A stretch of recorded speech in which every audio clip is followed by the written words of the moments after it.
Et donc, on l'a vu ce matin, non seulement la chimie transforme le monde, mais ce qu'on va voir maintenant, c'est que la chimie se transforme aussi. C'est le thème de notre deuxième table ronde de la journée avec nos prochains intervenants que j'invite sur scène, Marilène Turcotte, Christian Siest, Frédéric Fournet et Quentin Faucret.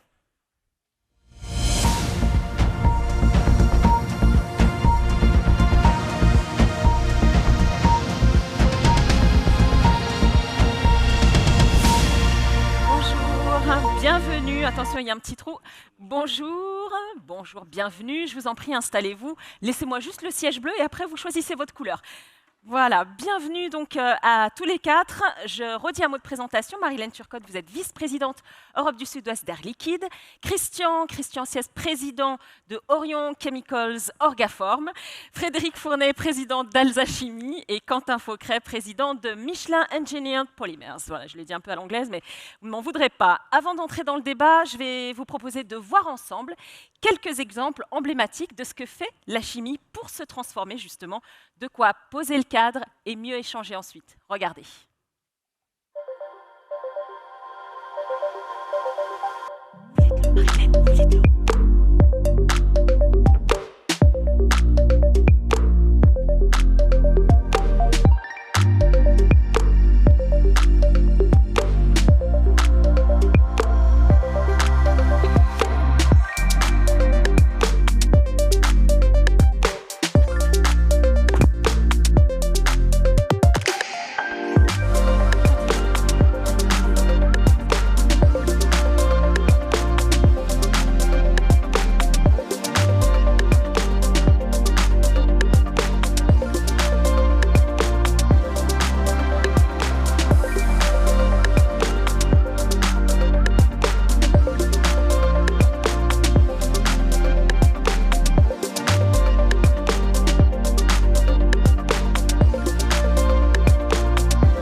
Innover face à toutes les transitions que l'on connaît. On parle d'organisation, de modèles industriels, de compétences aussi. Et donc, on a la chance d'avoir parmi nous aujourd'hui des invités de haute volée à qui j'aimerais demander d'abord en quoi vos projets, concrètement, contribuent à transformer le secteur. Je commence avec vous, Marilène. Vous êtes la première à vous y coller. Bien, ça passe. Oui. Il faut bien le mettre, voilà. Bonjour à tous, assez ravie d'être avec vous aujourd'hui. Donc, Marilène Turcotte, je m'occupe de l'Europe du Sud-Est pour Air Liquide. Donc, c'est la France, l'Italie, l'Ibérie, donc l'Espagne et le Portugal. Vous voyez un territoire assez vaste et assez historique pour le groupe Air Liquide.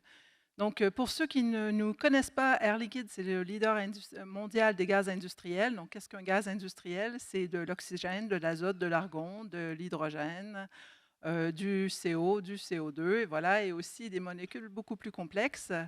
Donc, nous fournissons les industriels, mais également le secteur de la santé. On est un groupe mondial. Moi, j'aime à dire qu'on est un groupe local dans 60 pays. Pourquoi? Parce que nos molécules sont très proches de nos clients, donc ne voyagent pas beaucoup.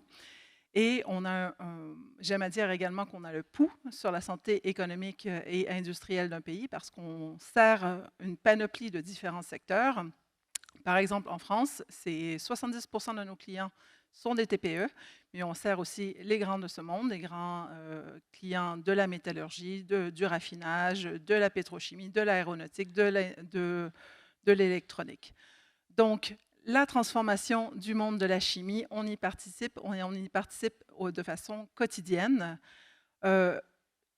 Nous sommes avec nos clients partenaires au quotidien dans leur transformation, mais on est aussi des catalyseurs de changement et de progrès. Donc, quand je dis on accompagne la chimie au quotidien, c'est lorsqu'un client change son procédé. Premièrement, on l'accompagne dans la sécurité de ce processus-là. Donc, avec des solutions d'inertage, blanketing en anglais, mais également avec des solutions compétitives pour améliorer l'efficacité énergétique, l'efficacité, ce qu'on appelle le yield des processus, mais aussi réduire la décarbonation.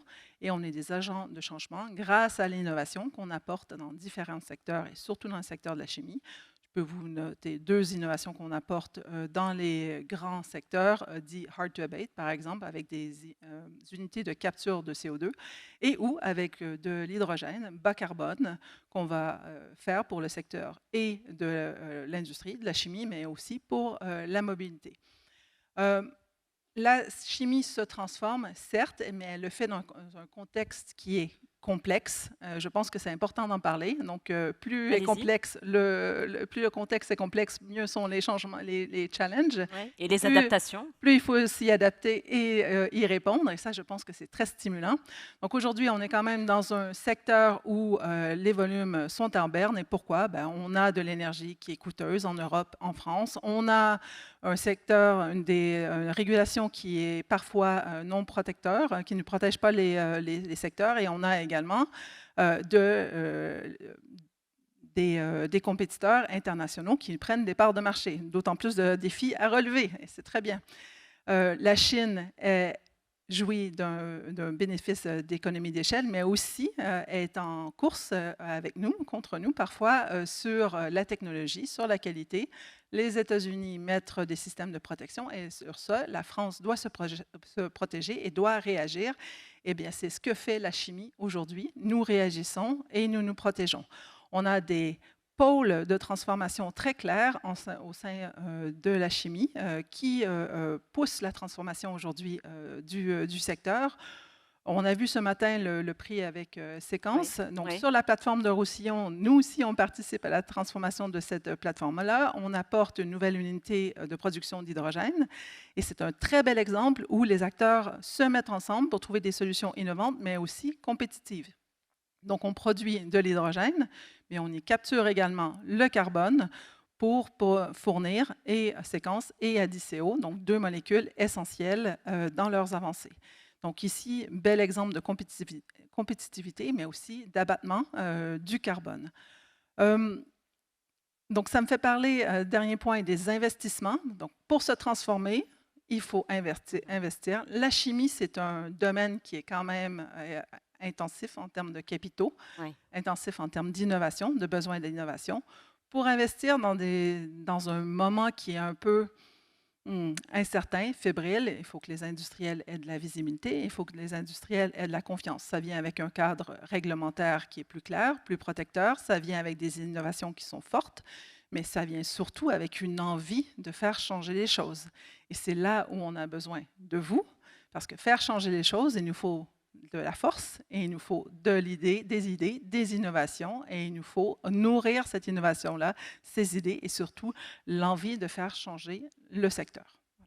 Merci Marilène pour cette première réponse qui était à la fois un panorama et un éclairage et puis des pistes de réflexion aussi. Alors je m'empresse de prolonger la discussion avec vous, Quentin Faucret, puisque vous êtes également au cœur des évolutions, des transformations chez Michelin, particulièrement avec les matériaux polymères, division que vous dirigez. Comment est-ce que vous contribuez, vous aussi, au changement, à cette chimie qui se transforme ?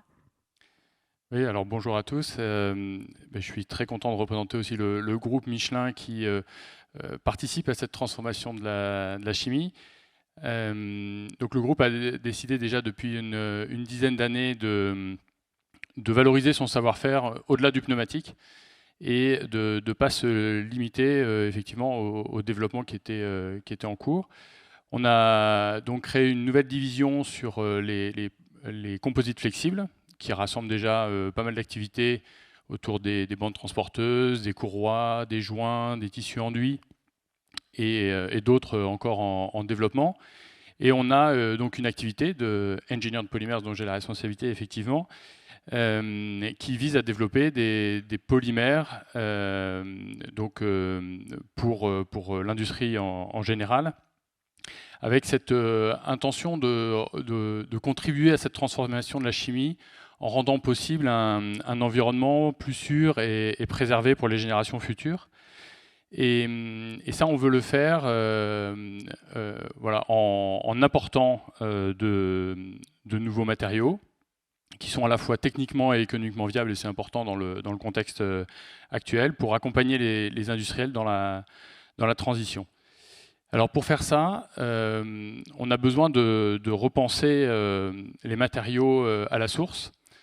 et de repartir pas seulement je dirais, de la décarbonation, puisque la chimie organique elle a cette particularité d'utiliser à la fois de l'énergie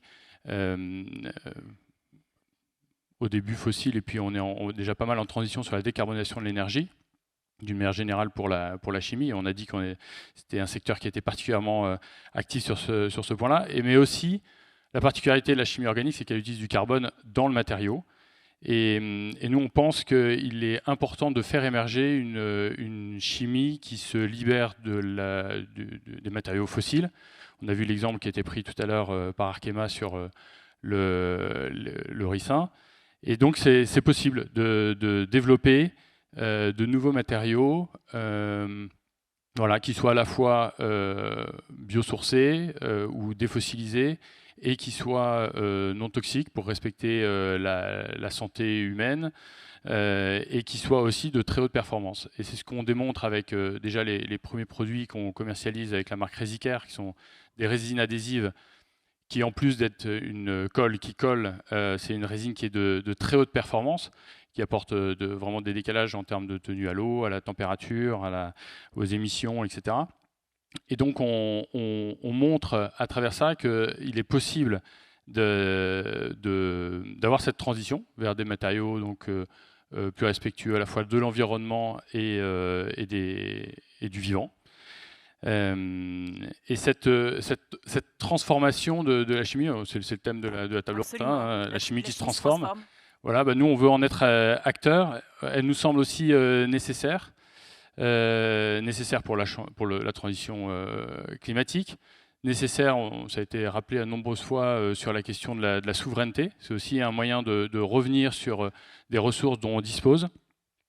Et donc, c'est une opportunité aussi on appelle ça la néo-industrialisation, de recréer des nouvelles industries sur nos territoires. Voilà, et donc je pense que notre projet s'inscrit pleinement dans cette transformation engagée de la chimie. Voilà, alors la perche est tendue vers Christian, puisque se transformer pour être plus respectueux de l'environnement, c'est vraiment l'enjeu chez Orion Chemicals. Comment est-ce que votre entreprise contribue justement à transformer le secteur ? Alors, Orion Chemicals, c'est une jeune entreprise, une PME française d'une 50aine de salariés, qu'on a fêté nos 15 ans cette année.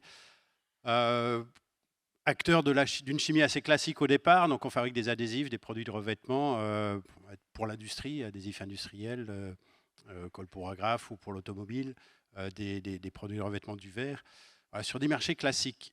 Et en 2019, on a construit la première unité mondiale, je vais le dire lentement, de recyclage chimique de mousse polyuréthane issue des matelas en fin de vie. C'était un super challenge quand on a eu ce contact-là. Les matelas qu'on achète aujourd'hui, à un moment donné, au bout de 10 ans, on va les jeter. Ils sont repris soit par les magasins à qui on achète la literie, soit vous les portez en déchetterie. On a un éco-organisme, Écomaison, qui a perçu l'écotaxe quand on achète le matelas, qui a organisé une filière de démantèlement. Donc, ils collectent les matelas, ils vont les déshabiller, et nous, on va récupérer la mousse polyuréthane. J'insiste, polyuréthane, le latex, on ne sait pas le recycler.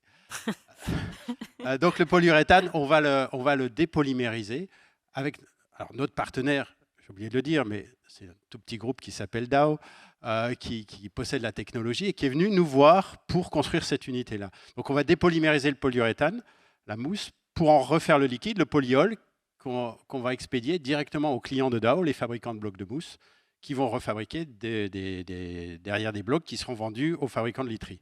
Voilà, donc on est vraiment dans un schéma d'économie circulaire. Et nous, PME française de cinquantaine de salariés, 15 millions d'euros de chiffre d'affaires, on a voulu être acteur. Quand en 2019, Dow nous a contactés, on a dit mais il faut y aller. Enfin, c'est génial. Vous n'avez pas hésité, vous avez foncé direct. Pas une seconde, on a hésité. J'ai dit à notre DG, Christian, qui est dans la salle, j'ai dit je le veux, ce projet-là, je le veux.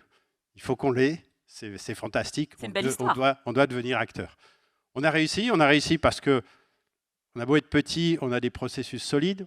Dow était un partenaire depuis 2010, donc on se connaissait. Ils ont confiance en nous, ils ont confiance, et le président de Dow de l'époque l'a dit, dans notre approche sécurité. C'est important aussi, on a beau être petit, il ne faut pas faire de compromis sur la sécurité, sur la protection de l'environnement.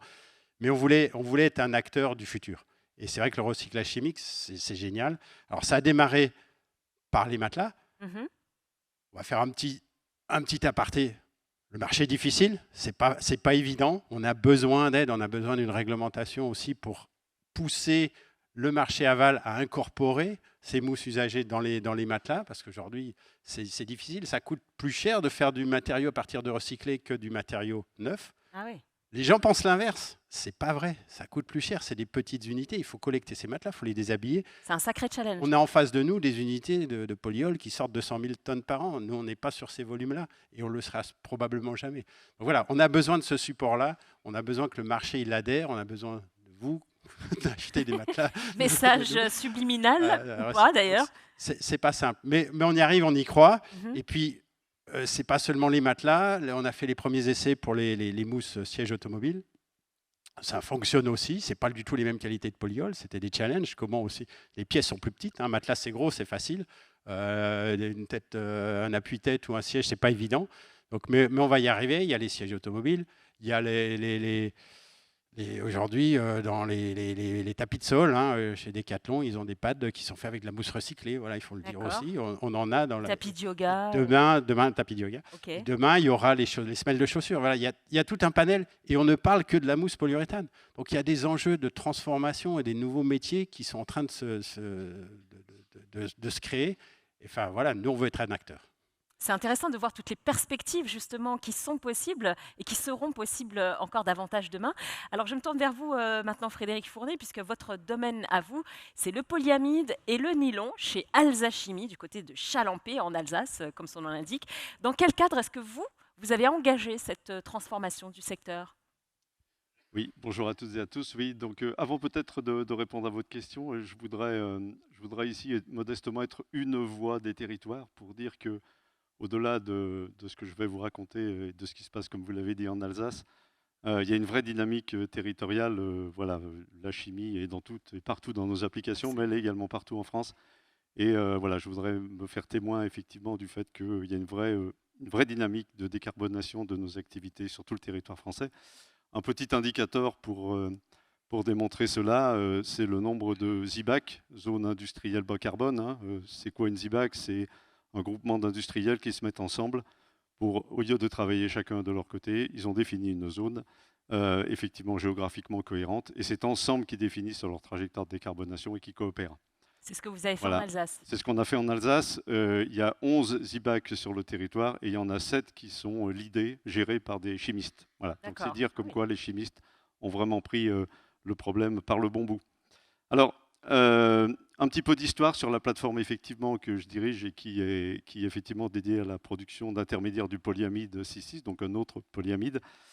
C'est une plateforme qui en 90 émettait environ 20 millions de tonnes de CO2 et qui aujourd'hui en émet globalement sur l'ensemble des partenaires de la plateforme 1,5 million. D'accord, ah oui, vous avez bien voilà, travaillé. donc on a plutôt bien travaillé, nos aînés ont été très bons, la sagesse de nos aînés nous a bien aidés. Et maintenant, c'est l'abnégation et puis l'énergie et l'implication de l'ensemble de nos collaborateurs, ingénieurs, techniciens, opérateurs de production, procédés, etc., qui se sont succédés ces 35 dernières années pour arriver à ce bon résultat. Il faut aller plus loin. Je ne vous cacherai pas que dans le contexte actuel, aller plus loin, c'est compliqué. C'est pour ça qu'une ZIBAC fait tout son sens, parce que c'est très efficace.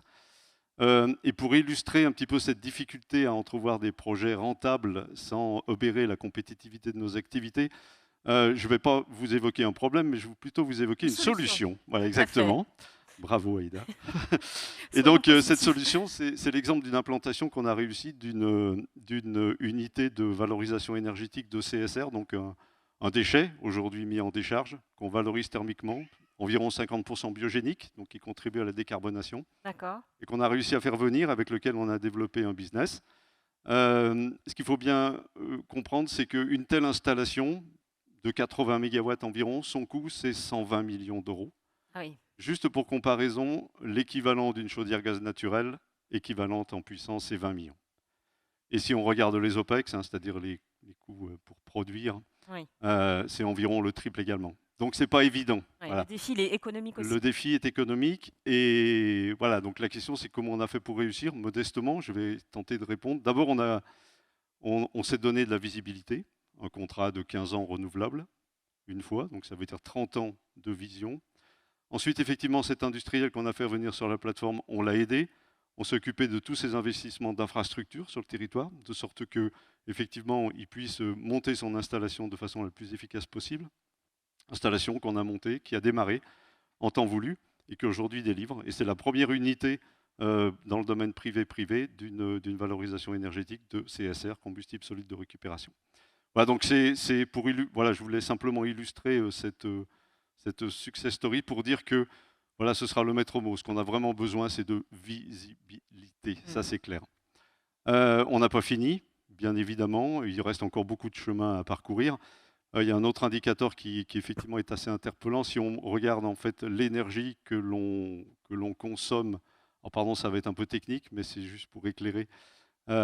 L'énergie qu'on consomme à partir de fuel, on va dire fossiles, aujourd'hui, c'est environ 5 fois sur la plateforme de Chalampé l'énergie consommée électriquement. Voilà, ce ratio de 1 à 5, il faut qu'on le rééquilibre, il faut qu'on électrifie nos procédés, qu'on trouve de nouvelles innovations pour pouvoir effectivement encore baisser ce ratio et gagner les 1,5 million de tonnes qui nous restent à atteindre. Alors vous dites que c'est pas fini, mais c'est quoi les prochaines étapes du coup pour Alsa Chimie maintenant? Alors, poursuivre, bien évidemment. Les conditions du succès, j'en vois quelques-unes. La première, c'est... alors, il faut savoir que tous les industriels de la zone ont signé un contrat de transition écologique avec l'État. Contrat qui est non contraignant, mais qui permet d'éclairer sur les conditions de succès. Encore une fois, le maître mot, ça sera visibilité, visibilité sur les coûts, visibilité sur la réglementation, visibilité sur les aides publiques pour certains, je dirais, investissements qui demandent effectivement avoir une aide publique pour améliorer leur rentabilité. Donc ce sont vraiment des points très importants. L'autre point, c'est l'innovation. Alors l'innovation, elle est technique, mais je ne vais peut-être pas avoir trop le temps d'évoquer ce sujet. Peut-être en dernier, mais je voulais parler plutôt d'innovation organisationnelle. Voilà, une ZIBAC, c'est en soi effectivement une innovation organisationnelle. On travaille également avec l'un de nos partenaires à l'implantation d'un réseau de chaleur qui permettant de récupérer de la chaleur fatale. Donc ça, si ce projet voit le jour, on devra avoir le réseau de chaleur le plus important sur le territoire. Donc c'est quand même un gisement important. Et en préparant cette présentation, je réfléchissais justement au fait que à la fois, donc si ce réseau de chaleur voit le jour, on aura donc un partenariat avec la communauté d'agglomération. Donc voilà, un partenariat entre des industriels et les pouvoirs publics. Et puis cette unité de valorisation énergétique dont j'ai parlé, elle est inscrite en fait au plan de gestion des déchets, au plan régional de gestion des déchets. Ça veut dire que, encore une fois, c'est un vrai partenariat entre les industriels qui travaillent ensemble et les pouvoirs publics. Et je crois que ça, c'est important en matière d'ancrage au sein du territoire, et ça permet effectivement d'aider à la réalisation des projets. Alors justement, en termes d'ancrage sur le territoire, de quelles compétences vous allez avoir besoin justement pour mener à bien tous ces projets? De beaucoup de compétences, bien évidemment, techniques, bien sûr, sur les nouvelles technologies de décarbonation, et puis bien sûr des personnes bien sûr motivées, bien évidemment. Avec France Chimie, on a monté un programme qui s'appelle Décarbochim. Ce programme, il réunit en fait les écoles d'ingénieurs de la Fédération Gay-Lussac, les IUT de la DUT et la branche professionnelle, de sorte justement de pouvoir définir ce programme de formation et le mettre en œuvre. Et il y a beaucoup à faire. Il y a beaucoup d'innovations. Il faut que nos jeunes ingénieurs, techniciens, opérateurs soient au fait de ces innovations pour pouvoir effectivement apporter toutes les aides et tout le support dont on a besoin. Et comme vous l'imaginez, on opère tout ça dans un champ de contraintes très important. Donc la notion effectivement d'efficacité, elle est primordiale. Voilà, donc sur le territoire, on a fait un petit décarbochim. Nos 3 écoles d'ingénieurs, on les a réunies au niveau de France Chimie. Elles se sont mobilisées pour organiser les rencontres de la chimie, qui permet effectivement de réunir, comme ici, une fois tous les 2 ans, des industriels régionaux, bien sûr, des acteurs du monde académique, des étudiants, des scolaires, et on parle décarbonation, souveraineté. C'est une occasion de puiser dans ce vivier de jeunes talents, justement. Et de faire la promotion du programme, parce qu'on n'aura pas besoin que de chimistes, on a besoin de beaucoup d'autres métiers. notamment dans les métiers, bien sûr, de l'intelligence artificielle, de l'électronique, de la numérisation, de la maintenance d'une manière générale. D'accord. Alors, je vais poser la question également à Quentin Faucret, puisque en termes de vivier, de savoir-faire que vous recherchez chez Engineered Polymers, quelles sont les prochaines échéances sur votre activité et quelles compétences vous allez devoir mobiliser également? Alors effectivement, beaucoup de compétences et beaucoup de personnalités différentes sur nos projets. Il y a peut-être 2 volets. Il y a un premier volet sur tout ce qui est R&D, digitalisation, intégration des nouveaux outils, je dirais, d'IA, de modélisation, donc qu'on démarre et qui modifie quand même assez profondément la manière de travailler dans les différents laboratoires. Et donc ça demande de croiser des compétences, je dirais plutôt des mathématiques avec des compétences de la physique et de la chimie. Ça, c'est pour vos résines? Alors ça, c'est pour nos polymères et aussi pour les résines. Ok. Donc c'est sur, en particulier, bon, ça démarre sur la phase laboratoire R&D et puis ça se prolonge ensuite dans les phases d'industrialisation et jusqu'à l'étape industrielle où Oui. aussi ces techniques-là peuvent être utilisées. Donc ça, c'est un premier volet de compétences et d'évolution aussi des compétences de l'équipe. On a un deuxième sujet qui est notre montée à l'échelle. On a 2 projets industriels en cours. Un premier qui a été annoncé en début d'année avec l'installation d'un démonstrateur industriel justement sur la plateforme de péage de Roussillon, on en parlait tout à l'heure, pour la production d'une molécule plateforme biosourcée. Alors, pour les connaisseurs, c'est le 5-HMF, le 5-hydroxyméthylfurfuraldéhyde, mais il y en a un certain nombre qui comprendront la plateforme dans la salle. Voilà, et donc en ce moment, on est en pleine phase de construction avec un démarrage qui est prévu fin 2026, donc fin d'année prochaine. Et donc ça mobilise pas mal d'équipes, aussi en génie procédé. Voilà, il y a en ingénierie une continuité finalement des connaissances dans le domaine de la chimie. Et puis on a un autre projet, on a communiqué dessus la semaine dernière, de monter en échelle d'une autre molécule biosourcée, puisque comme je disais, il faut repartir, de réinventer les ingrédients pour pouvoir faire une chimie différente. Et donc on lance une industrialisation sur cette fois-ci un procédé qui est fermentaire. Donc là on parle d'une autre chimie, la biochimie, la biotechnologie, qui demande encore d'autres savoir-faire en enzymologie, en montée en échelle, fermentation, purification. Voilà. Donc c'est encore d'autres typologies de compétences qui sont aussi, à mon avis, vouées à beaucoup de développement. Et on voyait avec les différentes startups qui étaient présentées, il y a beaucoup d'activités enzymatiques sur les stands. Voilà, donc, et réussir à croiser, moi ce que je vois les profils dans l'équipe qui ont réussi à croiser des savoir-faire dans la chimie et dans la biochimie, c'est vraiment des personnes extrêmement intéressantes pour concevoir des voies de synthèse indépendamment en utilisant une caisse à outils beaucoup plus large. Donc c'est vraiment très intéressant et on arrive à l'industrialiser.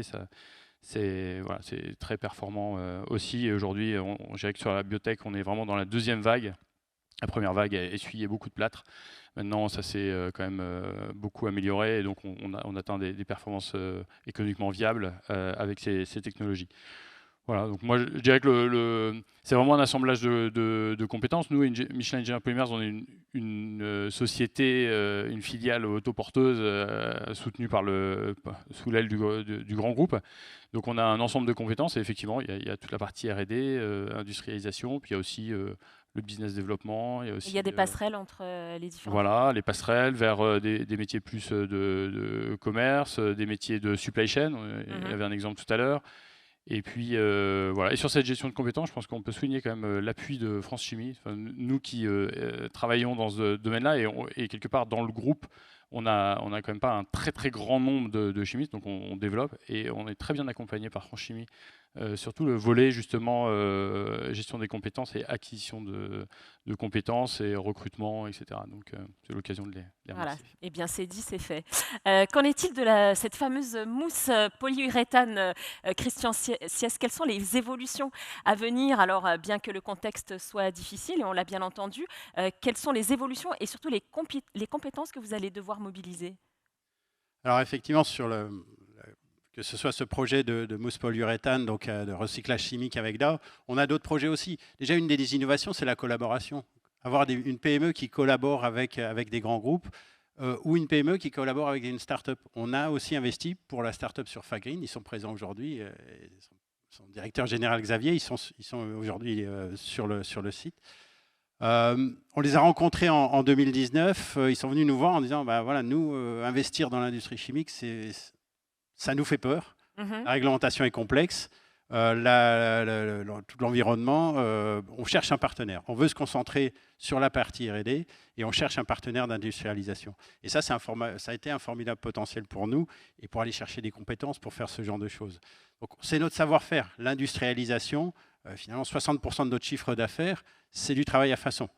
Pour des grands groupes, Dow ou Dupont, ou j'espère demain Michelin, Résicaire, pourquoi pas. Pourquoi pas, il est à côté de vous, profitez-en. Mais aussi pour des startups. On aide les startups, on a des contacts avec les startups, pas forcément à vocation d'être leur partenaire industriel, mais voilà, cet environnement-là, il est riche. Et moi, on pousse nos salariés à avoir des contacts directs avec nos clients.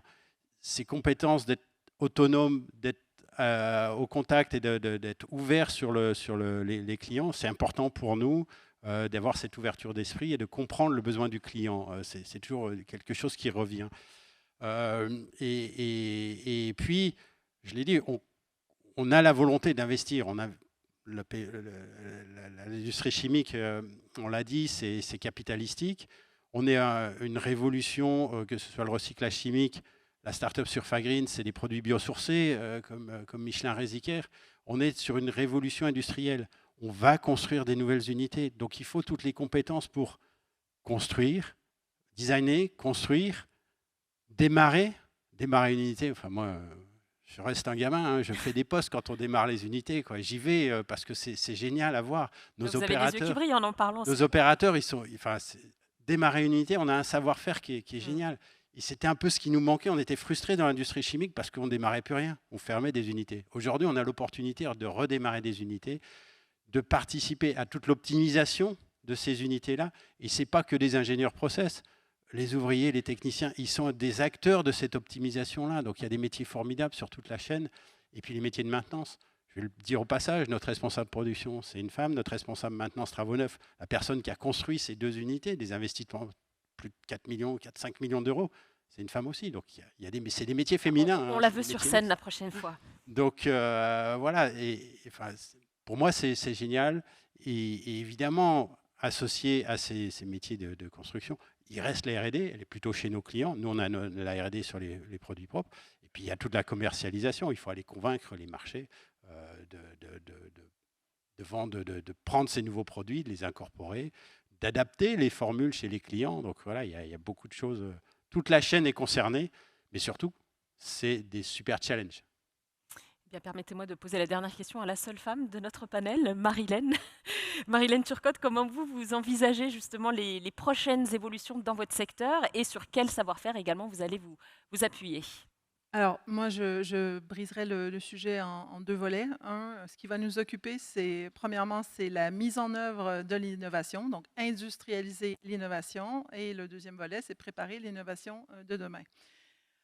Sur l'industrialisation de l'innovation, la chimie, on l'a dit, c'est un secteur qui est en transformation. La transformation demande des capitaux. Pour vous donner une idée de l'ordre de grandeur de ce dont on parle, chez Air Liquide, dans les 5 dernières années, on a mis plus de 2,5 milliards dans le territoire français. Oui. Et c'est 1,5 dans les 2 dernières années. Donc, on a beaucoup d'unités à démarrer. Et moi aussi, c'est comme des gamins.